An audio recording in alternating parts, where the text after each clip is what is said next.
a new Green Party MP announcing that they would oppose the construction of a new pylon in their constituency that is necessary for green energy.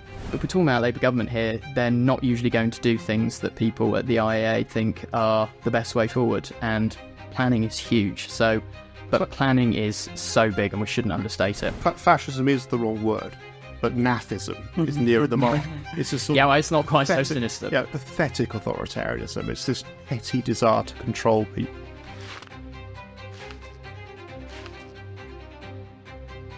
Welcome back to the Institute of Economic Affairs podcast, with me, Matthew Lesh, the IEA's Director of Public Policy. Today I'm joined by our Chief Operating Officer, as well as our Energy Analyst, Andy Mayer, as well as our Communication Manager, Harrison Griffiths. We aim to bring you a public affairs podcast with a difference. We want to get beyond the headlines and instead focus on the big issues and foundational principles that matter to classical liberals. Today we're going to be discussing the King's Speech, the first from a Labour government in almost 15 years, with a particular focus on energy and rail nationalisation. But before we get onto that, I wanted to get everyone's overall takeaway. What did we make of what the Prime Minister has promised? Harrison, take us off. Yes, I'm not usually one for optimism, as you know, but I think we should take a step back and think about how much of a seminal moment this is for the YIMBY movement. This started with a small group of policy wonks, 10, 12 years ago, just trying to post their way into making people realise that our inability to build anything was becoming a serious drag on the economy. And after an awful lot of toil, after an awful lot of saying the self-evident truths of our inability to build and how much damage it's doing, we're finally at a point where we have an unapologetically YIMBY Prime Minister.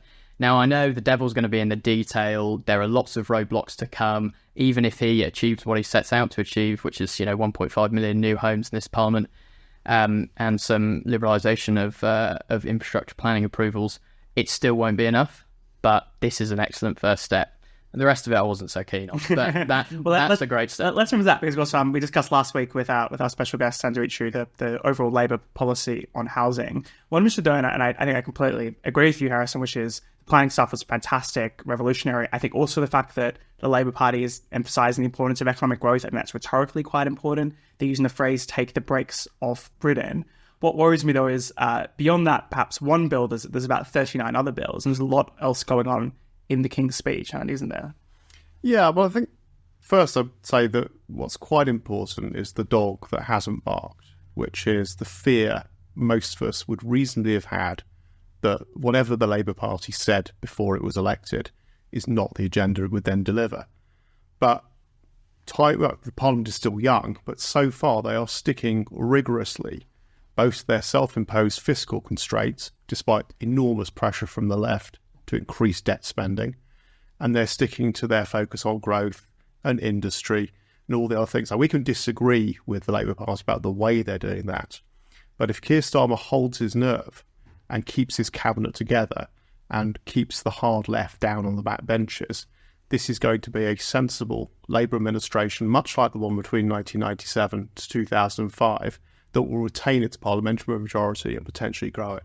You could potentially say a bit like the left-wing administration between the years of 2010 and 2024 as well, if you wanted to be a little bit more sceptical. I mean, to throw a bit of cold water over this extraordinary optimism here about the government today, I think it is worth stepping back and just putting out the fact that they might be starry-eyed about growth, but I would say most of the agenda, or perhaps almost all the agenda, except for the planning reform, is probably not that inspiring. So we're talking about a lot of new red tape, admittedly, so a lot of that comes from the Tories. They're basically taking legislation that's already been prepared or civil servants been working on for years, and they'll implement that, like Martin's Law, terrorist prevention plans, the smoking ban.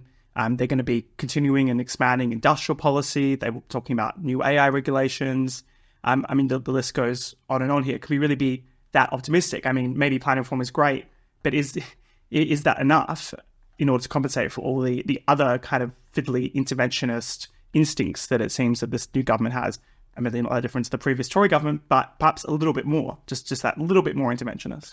So, God, I'm being really optimistic on this podcast. You're never optimistic. I know, this is nuts. Are you feeling okay? Yeah, I might have to take my own temperature, but yeah, it could be. So given when we're talking, we've got to talk about replacement value, right? What would we have had otherwise? We probably would have had most of the stuff that we're not so keen on without any of the planning reform. So in that sense, yes, it's a massive boon, a massive improvement. And also the extent to which planning is a drag on the UK economy is absolutely staggering. I mean, it goes beyond anything else. And so, yeah, with the potential exception of energy, but we'll get onto that later. But the, bit of red tape on the margin, while we might not like it, while a lot of it might be, really quite damaging. And I think, stuff like Martin's Law, these symbolic laws that actually have quite a lot of cost and can be quite nitpicky, authoritarian, the smoking ban as well. I think, these show an intellectual problem in Parliament and the Labour Party. The something must be done mentality that is ever so damaging. I think there are a lot of reasons for that. I think our political culture demands it more of MPs. You need to be seen to be doing something. I think we have lower calibre members of Parliament who don't really understand, the law and don't really understand how public policy influences people's behaviour. But generally speaking, planning, we're talking about Labour government here, they're not usually going to do things that people at the IEA think are the best way forward, and planning is huge. So after that King's speech, yes, I mean, there was a bit of doom and gloom, particularly with the North Sea oil stuff and the mission-led government stuff, but planning is so big and we shouldn't understate it. So we'll no doubt come back to that, but the reason I'm not more upset is because, for reasons best known to Rishi Sunak, the Labour Party's favourite think tank for the last 2 years has been the Conservative Party in government. And it just doesn't feel like that much has changed. I mean, when we see Rishi Sunak and Keir Starmer shaking hands and slapping each other on the back in Parliament, that is partly why this King's speech seems so modest in its ambitions. But in reality, there's an awful lot of bills. It's, I believe, the second highest number of bills since 2005.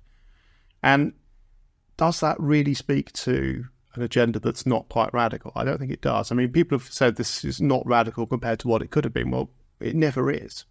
I mean, the Labour Party has almost never come into government promising to change absolutely everything, with the possible exception of the post-war administration, which had a huge mandate to do so.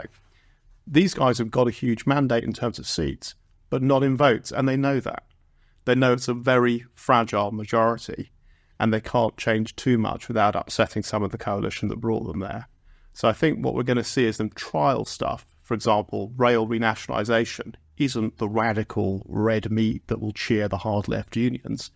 It's a gentle programme of bringing things back into public ownership, retaining some elements that are private, and then trying to see if that will work and whether they can go further. I strongly suspect they find it doesn't work and retain something of a mixed system, which can be reversed in future. I think it's worth saying that a lot of the less sound proposals that they've had are just variances or increases on the margin of what we had under the Conservative government anyway. So, you're going to bring more public involvement in the railways. Well, the Conservatives had essentially got rail to a state where the carriages were private and very little else. Yeah, it's not like we've got poor Rishi Sunak on the opposition benches, like ready to spring into number 10 and turn this country into a liberal utopia.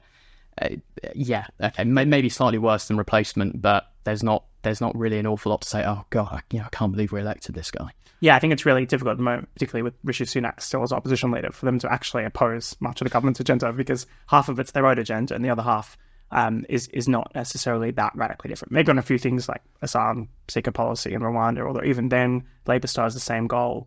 I think it's worth stepping back though and still spending some time to criticise some of the individual policies here, because I think we're at risk of saying, well, it's not a Corbynista King's speech. It's 40 bills. A lot of them probably won't actually end up becoming law.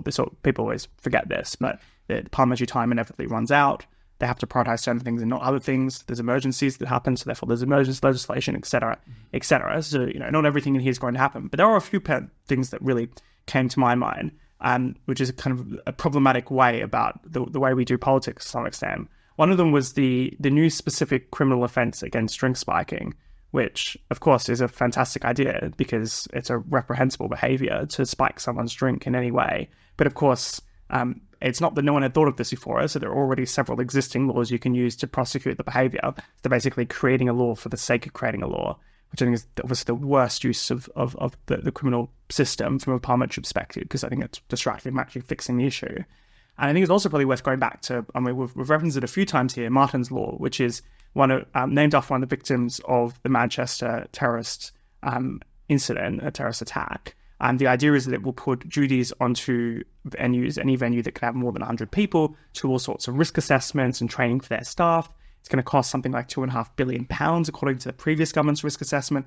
It's entirely unclear that for all that cost, that it is going to do anything whatsoever to stop terrorism. It's that classic kind of safety culture approach where, rather than dealing with terrorism, which actually I think the UK does very well through the intelligence services, it's saying we're going to put duties onto venues that were extremely unlikely, almost zero chance that they're ever going to face a terrorist attack. We're going to make them just do that little bit more cost. And then we wonder why the nighttime economy is struggling so much. Well, it's because you put so many regulatory costs on it. Yeah, I mean, the issue here is this should have nothing to do with regulation. Yeah. Terrorist training in itself, particularly if you're running a large venue, is a very sensible thing to do, because those are very small risks, near zero for nearly everybody. But when they happen, they are extremely disturbing incidents.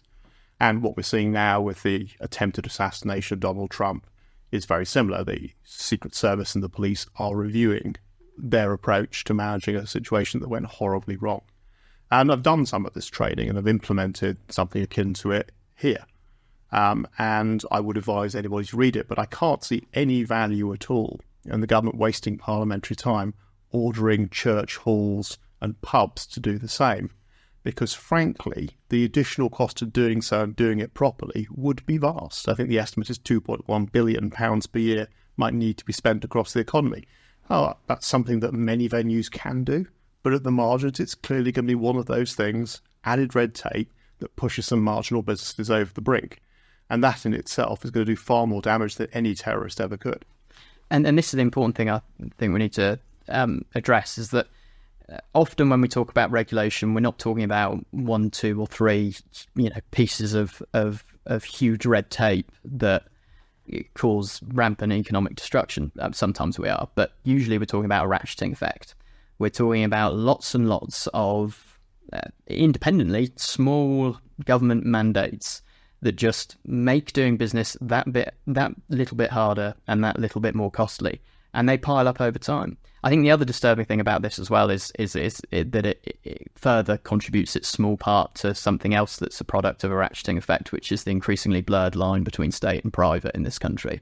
I'm not trying to break Goodwin's law or anything here, but it is a fascistic economic system in a way, where you have private activity that increasingly takes place either with a mandate from government or cannot take place because of a ban from government. Every time one of these regulations is imposed, it's more and more difficult for people to make decisions about what they want to do in the private sphere, and that has tremendous implications for both civil liberties and our economic dynamism. Fascism is the wrong word, but Nathism is nearer the mark.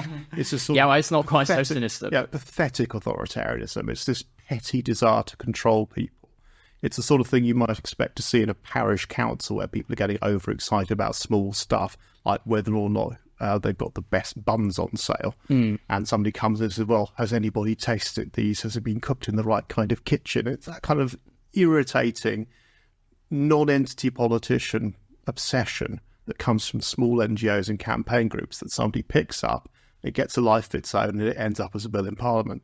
And they just need to pull back. The instinct of any British politician should be do nothing unless there is a compelling need otherwise. It should not be, how do I get myself a few hours on telly and a bit of Twitter time because I'm running this silly campaign. And that's what Nathism is.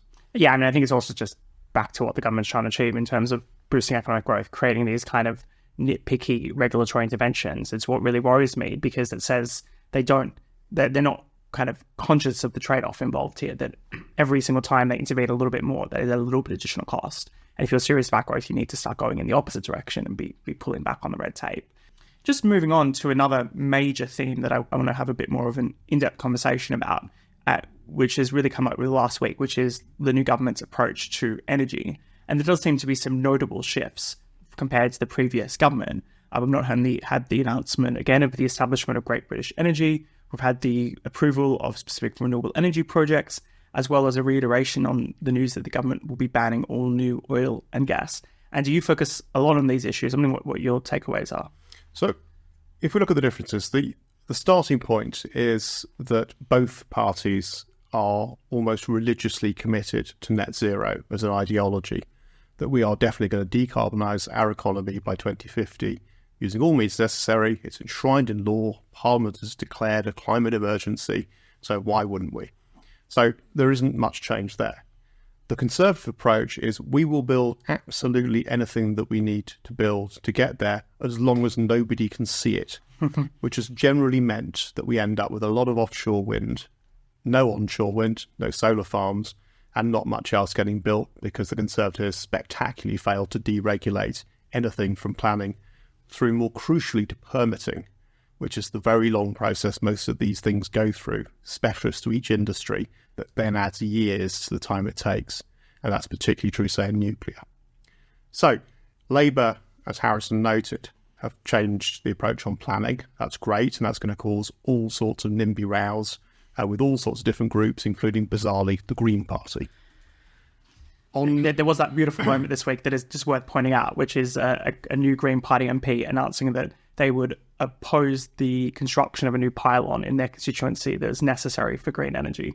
So, you know, they care a lot about the environment until it's in their backyard. The world is literally on fire, isn't it? But not in the Waveney Valley. No. The border between Suffolk and Norfolk is immune from climate change, according to the party set up to tackle climate change. You should be legally immune from any consequences for chucking a can of tomato soup on Vincent van Gogh because the world is burning. But to be fair, if local residents need to have their say, it's a bit different. I do think we need to turn Bristol into a 5 million person sitting at this point. Oh, absolutely. Without a shadow of a doubt. That would be the only answer here. Very, very sustainable. So the onshore wind is back, which is one of the cheaper forms of wind, at least. Solar farms are back, and both of those things generally should be built on the basis of whether or not they're affordable, not on the basis of whether or not somebody doesn't like it obstructing their view, or the sunlight glinting affects racehorses, which has been one of the recent planning objections. So all good stuff there. The thing that has caught the imagination is GB Energy and the National Wealth Fund. Now, GB Energy was mocked during the election campaign as an energy company that produced no energy. So the government had been very clear in the King's Speech that it's going to own some things like wind farms that do produce energy.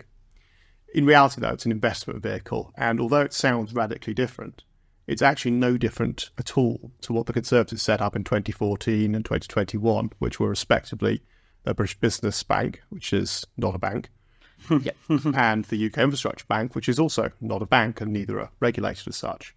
Now, these are already funneling money to crowd in private investment into projects that suit the government agenda, which includes net zero. So they are funding things like hydrogen buses, they are funding things like broadband infrastructure, and so on and so on. And all that's actually happening here is that they are rearranging the deck chairs and the branding.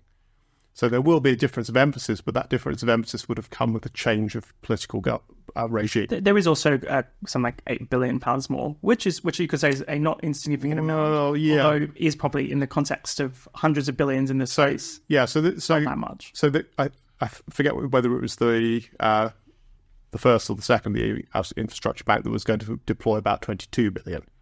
And this is additional money, but it's an additional money over the course of the Parliament. So it's actually about £3 billion a year between the two entities. And not all of that will be spent because these organisations will have to operate on the basis that they are providing additionality, which means that the private sector wouldn't invest in this stuff anyway, and on the basis that they are making a return for the taxpayer, which is extremely hard to do. Isn't that in contradicting terms, of course? Because if something is going to make a return, then surely private investors are willing to put their money into it. So what additional value is this bringing? Well, here the issue is that the investment case for any renewable project in the UK at the moment has got nothing to do with who is investing in it, but how much of that risk can be dumped on the bill payer or potentially in future the taxpayer. So we saw this most acutely between two things called AR5 and AR6, which were the last two bidding rounds for renewable energy. Nobody really bid in AR5 because the government had unwisely told everybody that everything was going to get cheaper, and it didn't.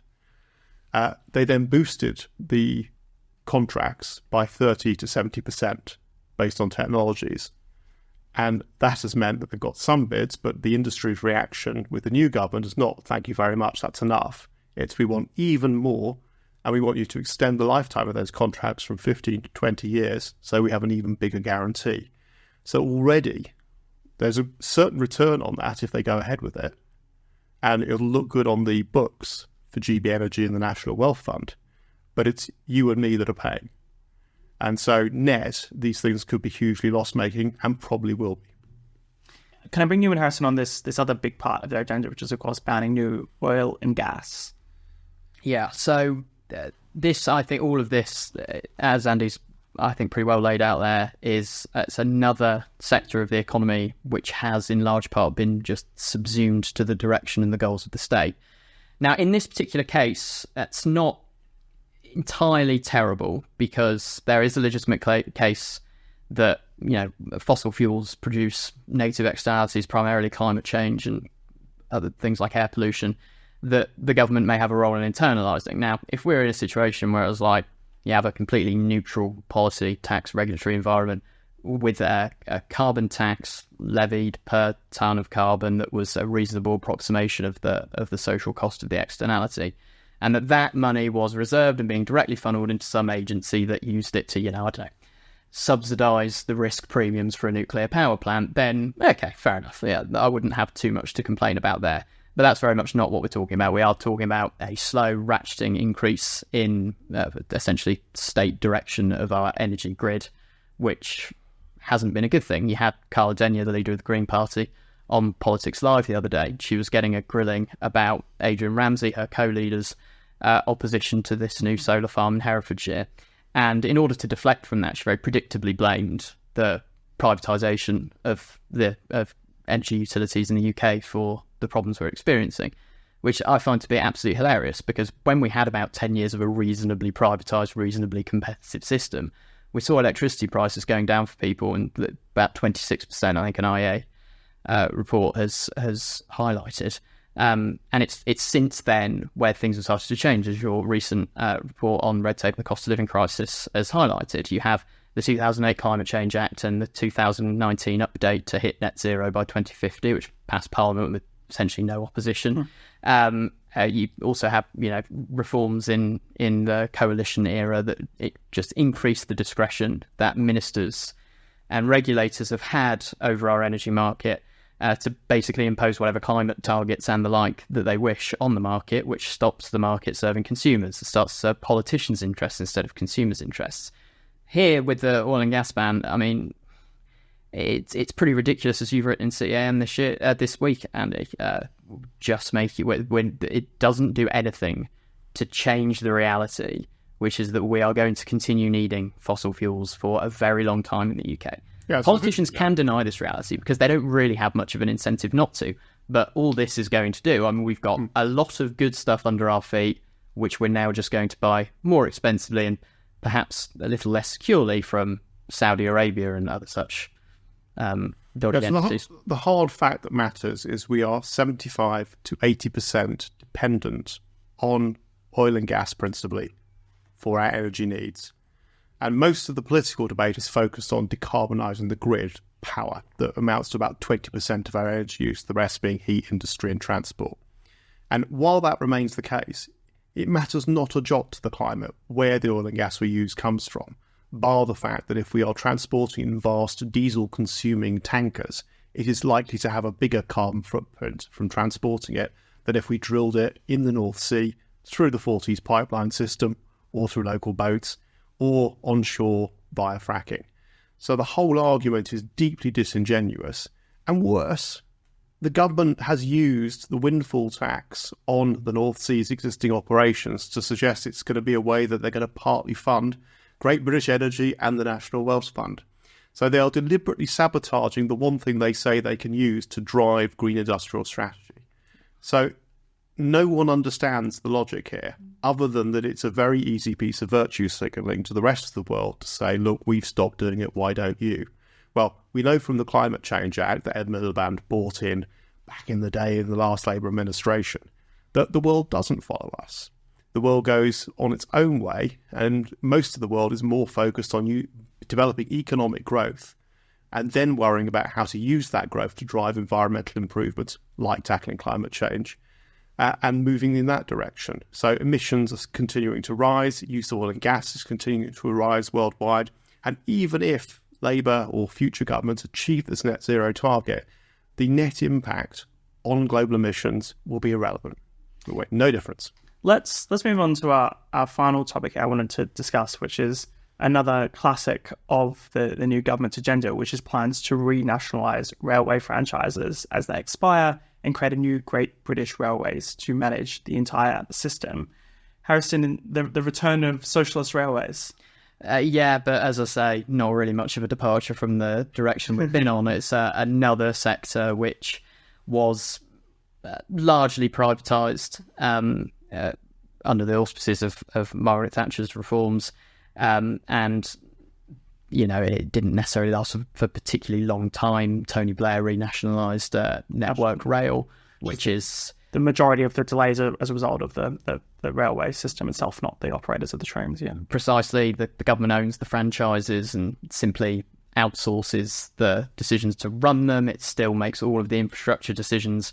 So when at least perhaps, I mean, again, devil's really in the detail here because it doesn't look like the government's moving towards a full nationalisation. We still need to hear exactly what they're going to do. But at least now we might be able to say, look, the government has fronted up. They've nationalised some part of this, or this is their plan, and look at the problems it's causing, rather than over the last few years where we've had a massively kind of botched privatisation, really. And this actually, I think, goes to a broader point as well, which is about incremental policy reforms and why they can actually be quite bad. We exchange a kind of short-term sugar rush for something that makes our lives more difficult later down the line.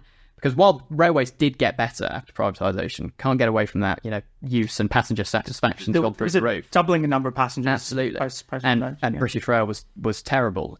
But we didn't see a kind of full privatisation. And consequently, privatisation has got all of the flack and a complete unfair flack. And now the efforts to privatise any government-run industry or withdraw the government's presence from any kind of hybrid private industry is set back by the fact that certain privatisations that were botched have not gone hugely well. So this isn't a good policy, but at the very least they're going to have to own it now. I think there's this essential point here, isn't there, Andy, that state ownership does nothing to guarantee intrinsically that the service will be better. It does nothing to get the kind of investment you need. It does nothing to deal with the underlying financial trap that the network has as a result of reduced passenger numbers since COVID. It does nothing to get amicable industrial relations. It seems to me that it's kind of an idealized, you know, again, it's kind of like an ideological mission that, you know, they needed to kind of nationalize something. Half of the railway franchises, not half, but several of them are already nationalized. East Coast Main Line, it's not performing exceptionally well. I did get joy out of their original nationalisation proposal, which presumably is still the case. They're going to create that Great British Railways, but of course, it's not going to be too bureaucratic, even though that's going to be a brand new bureaucracy to manage the whole system. But don't worry about that, because actually there's going to be another bureaucracy that will represent passengers and hold the first bureaucracy to account. And everything will be, there'll be a passenger, you know, pushed from there, as opposed to, you know, passengers pushing as consumers. Well, I think the first thing to say is I am a rail commuter, sir, and I believe you both live in London. Is that right? Yes. Yeah, so thank you for the subsidies that you are paying to keep my rail ticket down. You're welcome. This is a form of socialism that clearly works for me. And as I'm going from my lovely place down in a lovely rural area through massive open fields where no houses are being built, I'm thinking of you guys and your contribution to my health, happiness and well-being. Are you one of those homeowners added that I've heard so much about? I'm afraid I am, Matt. And my five-person house that I share with, you know, folks, yeah. So, one of the problems with nationalisation is it prevents radical innovation. And one of the problems with the way that successive governments have privatised or tinkered with British Railways is that they haven't solved that problem. They've left it very much with overmighty unions, ASLEV, the RMT, TSSA, who are able to stop change and focus the entire interest of the industry, not on the passengers, but on their needs as employees. Now, the average salary for rail drivers is astronomical. It's more than a junior doctor. £60,000 to £100,000 can be earned. And frankly, I'm thinking if I ever wanted to give up this place, being a rail driver might be quite good. I don't know if they'll let you into the Yes. Well, they have closed shops as well, which is astonishing. Some 40 years on from the Thatcher era. But I mean, getting to be a train driver very often requires being in and active in the unions. And it's worth just adding here that, of course, nationalisation will more likely not make this worse, significantly worse even, because there'll be one entity that they can strike against and hold the whole system. Right now, at least when there are strikes, they're usually just on individual lines, for the most part. I mean, sometimes there are coordinated ones across the system, but for the most part, it's individual lines. And now you will have one entity that they can go on strike against. And you'll also have a relatively sympathetic Labour government that's probably not going to act as much in the passengers' interest, so they are going to act in the union interest. And just to remind on what that interest can be, when I first moved back in 2015, I ended up having to sleep on floors in London because I couldn't get home from my then job. And that strike fundamentally was about whether or not train guards should be able to push a button to open a door. And this is obviously not technology that is particularly advanced and not technology that's particularly amenable to passenger safety, which was their argument. And that strike went on forever. And it ended up with the government rather cravenly letting the rail operating companies give in to them and give them more money, which then stopped it. So I understand as well the Elizabeth line, that the new Crossrail line in London could be fully automated. It doesn't actually need drivers. The trains could operate without any need for a driver, but still we're paying drivers anyway. Well, yeah, it's not a jumbo jet. And even a jumbo jet can be automatically landed these days. This is a large mass transit vehicle moving on a straight line. And one of the more radical suggestions about commuter railways that was made, I think, by this place about 15 years ago was just rip it up. You replace the rail network in places where it's not particularly fast with a dedicated highway full of coaches. The average speed of a commuter line is not often much more than 30 to 40 miles an hour. And those coaches would deliver fewer people per trip, but they could do so in a way that is far more efficient and then doesn't get shut down when one thing breaks down somewhere on the road. And this is the other important benefit of actually privatising railways fully and properly, is that it requires it to properly compete with other modes of transport. And this is really important because I've often heard people respond to proposals to actually privatise the railways from when Len's been on the TV. I remember when Kay Andrews was talking about it a few years ago. So, but you can't get a completely perfect competition out of it because you can't build like millions of tracks going to the exact same place. It's a complete misunderstanding of the nature of competition. It's not textbook competition. That's not what anybody's after here. But it does expose railways to competing with buses, coaches, cars, walking, in some cases. And that's important because railways, as we know, are a massive money pit. The government spends an awful lot of money subsidising them every year, and this nationalisation is a huge part of that. And it suggests, therefore, from what we know about profit signals, that there may well be too much railway. And it's also worth mentioning that an overwhelmingly middle-class pursuit. It's important to note as well, because it's often kind of portrayed that this is, the working man service that's being destroyed by the Tory government. Absolutely not. It's a lot of people from Kent and Hertfordshire coming into London. Homeowners. Well, I believe that the Mayor of London is attempting to redress the balance by taking his begging bowl for TfL to the government for an additional £500 million. And as a London ratepayer, I fully approve of finally getting something back. Yes, although while it's still expensive, again, something with its current infrastructure is clearly not expensive enough, because anybody that goes on TfL at peak times knows that they are massively overcrowded, and that's going to be in part because he centrally sets the prices, much like the government does with national trains, and he's clearly set them too low. Now, let prices flow freely, people will make different decisions, and it will allow you to accrue money to expand the network. Clearly, the tube and certain lines on the tube are a rare case of railways that are clearly underdeveloped and underexpanded, whereas in the rest of the country.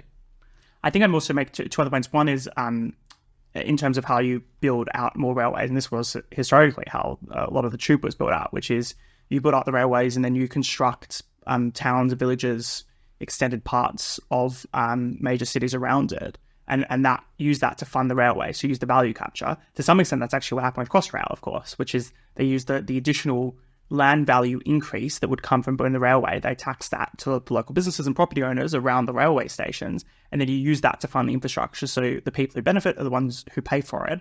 You could that would be the kind of the obvious way to plan new railway lines in, around, through London, like Crossrail, which are undoubtedly necessary for the city's growth. The other point as well to make, and it doesn't necessarily work everywhere, but I think is one to keep in mind, which is the idea of privatization was you'd have this kind of split between franchises with basically a monopoly, and who would run certain lines, and then you'd have National Rail who would run the railway infrastructure. Part of the problem with that, although I think it did have some success in terms of boosting numbers, was, of course, lack of competitive pressures. And there is a lot to be said for open access. And in fairness, Labor haven't ruled out open access. So you've got additional providers like Lumo who already provide a service between London and Edinburgh. For those kind of, I suppose, relatively profitable train lines that do have a lot of demand, it is worth moving to a system where there's not just one operator, but rather multiple operators operating different trains at different times and competing amongst themselves. Where that does already exist in the UK, it's been a big success. It's currently there's some EU rules actually pushing it onto right across the continent. It's been big success there as well in terms of getting up the quality and down the cost of the service. So we shouldn't rule that out. What worries me, of course, is that if Labour are renationalising lines, they have a big incentive to ensure that they don't lose money on that by allowing someone to compete with them. Yes. So how much, even though they're not technically ruling out any new open access providers on the system, what is their incentive to allow someone to compete with themselves? Not very high. Yeah, they've got no incentive, and it also runs contrary to all of the instincts of a Labour politician. The Labour politician will say, oh, we just need more money and we need better people to run this bureaucracy. Yes. They very rarely understand that there's a systematic problem with government nationalisation. I think it's too much of a stereotype. The other important feature of the more moderate part of the Labour Party is they are technocrats. Yes. So what they actually believe is there is a better system and a better committee of wise people who can design that system, who can then deliver it, not just money. So Lord Adonis in the last Labour government, for example, was a huge radical moderniser of the railways and other transport infrastructure. And it's possible that will come back. So we'll have to see. But, I mean, there isn't really a strong platform of successful privatisation against which to benchmark the vision that an organisation like ourselves would wish to see delivered instead. You can see some green shoots of it in the early development of Great Britain's railways. It was incredibly open, exceedingly little government involvement until the turn of the 20th century, where certain regulations and spending kind of concentrated the market into a few organisations before eventually the Great Depression actually increased demand for nationalisation. What I'm saying is that these ideas are great in terms of incrementally improving the railways. This is part of the reason why the liberalising reforms all have to come together, because there's no point doing open access if the government's still going to set ticket prices centrally. That will defeat the object of it entirely. And so that there needs to be more joined up thinking on this, more joined up liberalisation. And by the way, in Florida, there has recently opened a new entirely privately funded line that goes all the way from Jacksonville to Miami. And it's been incredibly successful so far with high demand. So it's certainly possible. Well, on that very optimistic note for something where some way is possible, thank you so much, my fantastic colleagues Harrison Griffiths and Andy Mayer, for joining the IEA podcast this week. If you are enjoying the IEA podcast, please do subscribe on your chosen podcast provider. If you'd like to follow the IEA, you can become an IEA insider at insider.iea.org.uk.